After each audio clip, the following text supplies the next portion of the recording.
నమస్కారం. నేను మీ అడ్వకేట్ కోటంరాజు వెంకటేష్ శర్మ. చట్టం ఏం చెప్తుంది? ఈరోజు డబుల్ ట్యాక్స్ అవాయిడెన్స్ అగ్రీమెంట్ గురించి చెప్తున్నాను. ఎందుకంటే ఇది ఫిబ్రవరి, మార్చు ఇప్పుడు అందరూ కూడా ట్యాక్సులు కట్టే సమయం కాబట్టి అసలు డబుల్ ట్యాక్స్ అవాయిడెన్స్ అగ్రీమెంట్ అంటే ఏమిటి? ఎప్పుడు వచ్చింది? ఇప్పుడు ఈ వీడియో నేను చేయాల్సిన అవసరం ఏమిటి? అన్ని కూడా వివరంగా చెప్తాను. ఇది వచ్చేటప్పటికి 1998లోనే వచ్చింది. 2000 దగ్గర నుంచి ఇది అమల్లో ఉంది. కానీ 2026లో వచ్చేటప్పటికి ఒక ట్రీటీ ఒకటి అమలు అవుతోంది. ఆ ట్రీటీ వివరాలు ఇవి.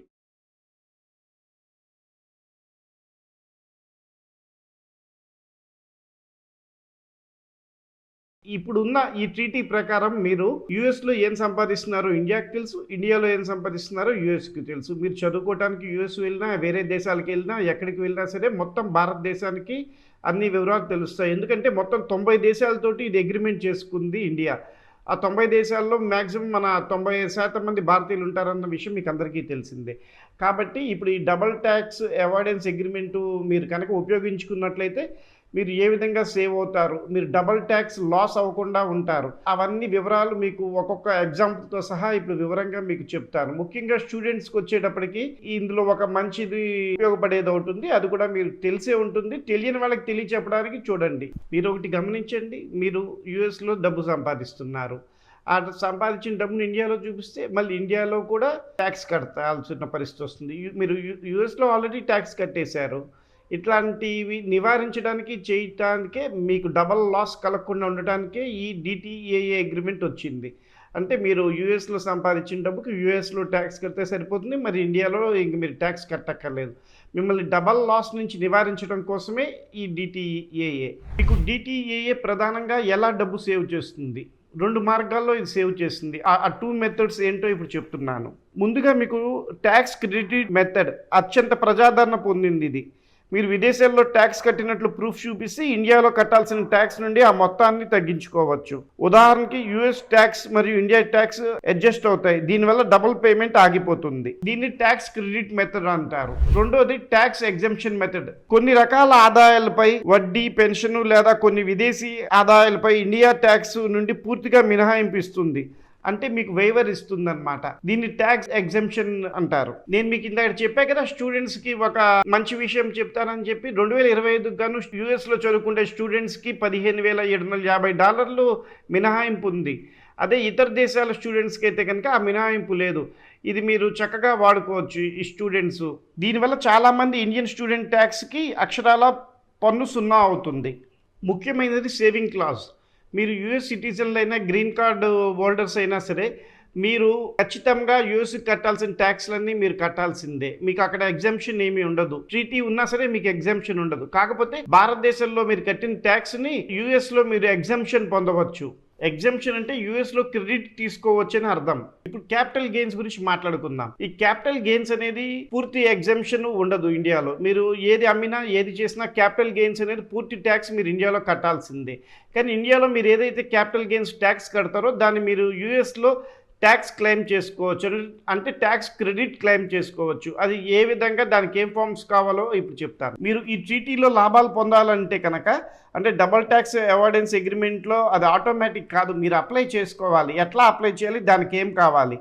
భారత్లో టీడీఎస్ తగ్గాలంటే మీరు ఐఆర్ఎస్ నుంచి ఫామ్ 6166 అంటే ట్యాక్స్ రెసిడెన్సీ సర్టిఫికేట్ తీసుకోవాలి. అట్లాగే ఫామ్ 10F మరియు పాన్ ఉండాలి. ఈ భారత్లో టీడీఎస్ తగ్గాలంటే ఈ 3 మీకు ఉండాలి. అదే మీరు యూఎస్లో క్రెడిట్ కోసం అయితే, యూఎస్లో క్రెడిట్ కనుక మీరు అప్లై చేసుకోవాలంటే ఫామ్ 1116 ఫారెన్ ట్యాక్స్ క్రెడిట్ ఉండాలి. మరియు కొన్ని సందర్భాల్లో ఫామ్ 8833 అవసరం కూడా ఉంటుంది.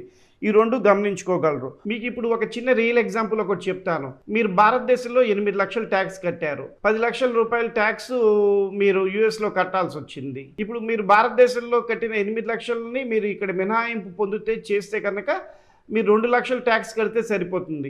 అదే ఈ డబుల్ ట్యాక్స్ అవాయిడెన్స్ అగ్రిమెంట్ కనుక లేకపోతే భారత్లో మీరు 8 లక్షలు కట్టాల్సి వస్తుంది, మళ్ళీ యూఎస్లో మీరు 10 లక్షలు కట్టాల్సి వస్తుంది. నేను మాటమాటికి యూఎస్ అంటున్నాను, కానీ ఇట్లా 90 దేశాలకు కూడా ఇదే అగ్రిమెంట్ ఉంది, మీరు గమనించుకోవాలి. అంటే మీరు ఇప్పుడు 2 లక్షలు యూఎస్లో కానీ మీరు ఉంటున్న దేశంలో కానీ కడితే సరిపోతుంది. అంటే మీకు 16 లక్షల లాభం కలిగినట్టే. ఇది రియల్ ఎగ్జాంపుల్. మీకు ఇంకా ఏమైనా డౌట్లు ఉంటే కనుక అడగండి, చెప్తాను. అంటే మీరు ఏదైతే ట్యాక్స్ కట్టారో భారతదేశంలో దాన్ని మీరు ఇక్కడ ట్యాక్స్ అడ్జస్ట్ చేసుకోవచ్చు. యూఎస్లో అడ్జస్ట్ చేసి మీరు యూఎస్లో కట్టాల్సిన 10 లక్షలకు కానీ 2 లక్షలు కడితే సరిపోతుంది. ఇప్పుడు ఈ వీడియో చేయడానికి గల ముఖ్య కారణం ఏంటంటే, ఇప్పుడు ఫెమా కానీ, ఇన్‌కమ్ టాక్స్ కానీ ఇప్పుడు అన్ని దేశాలతో గ్లోబల్ డేటా షేరింగ్ చేసుకుంటున్నాయి. ఈ గ్లోబల్ డేటా షేరింగ్ చేసుకోవటం వల్ల మీది ఏ దేశంలో మీరుంటున్నారో ఆ దేశంలో మీ ఖర్చులు, రాబడి అంతా గూడా ప్రతి దేశానికి తెలుస్తుంది. ఇండియాలోది అక్కడ తెలుస్తుంది, అక్కడివి ఇక్కడ తెలుస్తాయి. దానివల్ల మీరు 2 దేశాల్లో ట్యాక్స్ కట్టాల్సిన పరిస్థితులొచ్చినప్పుడు మీరు డబల్ లాస్ అవ్వకూడదని చెప్పి ఈ అగ్రీమెంట్ వచ్చింది. ఈ అగ్రీమెంట్ ద్వారా మీరు ఏ విధంగా ట్యాక్స్ క్రెడిట్ పొందవచ్చు ఒక దేశంలో కట్టింది ఇంకో దేశంలో అని చెప్పేసి మీరు చక్కగా గమనించుకోవాలి. అట్లాగే ఇండియాలో ఎట్లాగా ట్యాక్స్ ఎగ్జంప్షన్ పొందాలి, దేని మీద ఎగ్జంప్షన్ పొందాలో కూడా మీరు చక్కగా చూసుకోవచ్చు. మీకు ఏ సందేహం ఉన్నా సరే మీరు కామెంట్ రూపంలో తెలపండి. మీరు ఖచ్చితంగా మీ కామెంట్‌కి స్పందిస్తాము, మీకు రిప్లై ఇస్తాను. ఎన్ఆర్ఐలు చేసే పెద్ద తప్పు ఏంటంటే నేను విదేశాల్లో ట్యాక్స్ కట్టాను, ఇండియాలో చూపక్కర్లేదు అని అనుకోవటం ఇది చాలా తప్పు. అట్లా కాదు, మీరు ఆదాయాన్ని డిక్లేర్ చేయాలి మరియు డిటిఏఏ రిలీఫ్ని లీగల్ క్లెయిమ్గా చేయాలి. లేకపోతే మీకు నోటీసులు, భారీ అసెస్మెంట్లు, భారీ పెనాల్టీలు తప్పవు. భారీ అసెస్మెంట్లు అంటే రీఅసెస్మెంట్స్ అని.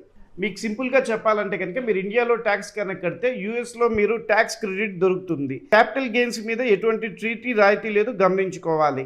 అట్లాగే మీకు ఇందాక చెప్పాను, యూఎస్ సిటిజన్స్ ఎవరైతే ఉన్నారో వాళ్ళకి గ్రీన్ కార్డు హోల్డర్స్కి ట్రీటీ మీద ఎటువంటి రాయితీలు రావు, చేయవు. కానీ మీరు ఏదన్నా పన్ను కట్టినట్లయితే ఇతర దేశాల్లో దాన్ని అడ్జస్ట్ అయితే చేసుకోవచ్చు. ఇది యుఎస్ ఇండియా డిటిఏ కానీ లేకపోతే ఇండియా ఇతర దేశాలతో చేసుకున్న డిటిఏ కానీ ఒకటే చెప్తుంది, మీకు భారం పడకూడదని. అంటే 2 దేశాల్లో మీరు సంపాదించే ఆదాయానికి ట్యాక్స్ పడకూడదు, చేయకూడదని.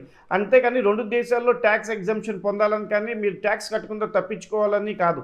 ట్యాక్స్ భారం పడకుండా మీ మీద అడ్డుకునేది ఈ డిటిఏఏ. ఈ డబుల్ ట్యాక్స్ పేయర్ సిస్టమ్ అనేది మిమ్మల్ని రక్షించడానికే ఉంది. కానీ అతి కొద్ది మంది తెలివైన వారు మాత్రమే దీన్ని వాడుకుంటున్నారు, చేస్తున్నారు. ఇతరులు దీన్ని సరిగ్గా వినియోగించుకోవట్లేదు. కాబట్టి ఈసారి మీరు యూఎస్లో కానీ ఇక్కడ కానీ ట్యాక్స్ ఫైల్ చేసేటప్పుడు మీరు ఖచ్చితంగా దీన్ని వినియోగించుకోండి.